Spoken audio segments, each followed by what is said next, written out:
విగ్రహాన్ని కూడా ఈరోజు మన ఫౌండేషన్ వేస్తుంటే మీరు ఆపుతా ఉన్నారు. సుధాకర్ బాబు గారు ఒక దళితుడు, మరి ఆయన ఊర్లోకి వచ్చి వారి యొక్క అమ్మగారి వర్ధంతి కార్యక్రమాన్ని ఈరోజు మరి చేస్తూ ఉంటే మరి ఈ కార్యక్రమాన్ని కూడా మీరు ఏ విధంగా అడ్డుకుంటున్నారో ప్రజలందరూ కూడా చూస్తూ ఉన్నారు.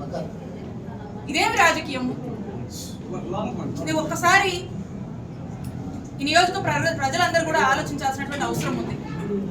ఎంత దారుణంగా ఈ నియోజకవర్గ పరిస్థితులు తయారయ్యాయంటే ఎవరైనా గుడికి వెళ్తే కేసులు పెడతారు, చర్చికి సంబంధించి ఎవరైనా కూటమిలు నిర్వహించుకుంటే అక్కడ కూడా ఏదో ఒక అడ్డంకులు క్రియేట్ చేసి వాళ్ళని ఇబ్బంది పెడతారు, తిరునాళ్ళు చేసుకుంటే తిరునాళ్ళలో లాఠీ చార్జీలు చేస్తారు, గుడికి వెళ్తున్న వాళ్ళని లాఠీ చార్జ్ తీసుకెళ్లి పోలీస్ స్టేషన్లో వెళ్ళి కూర్చోబెడతారు.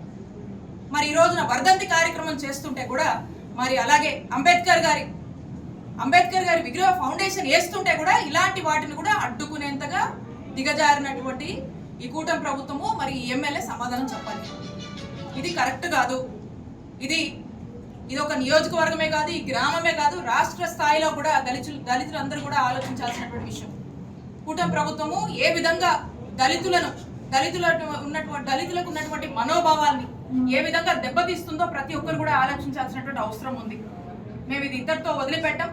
ఇలాంటివి అనేక సందర్భాల్లో మీరు ఏదో ఒకటి చేస్తూనే వచ్చారు. కాబట్టి ప్రజలు ఇవన్నీ కూడా గమనిస్తూ ఉన్నారు.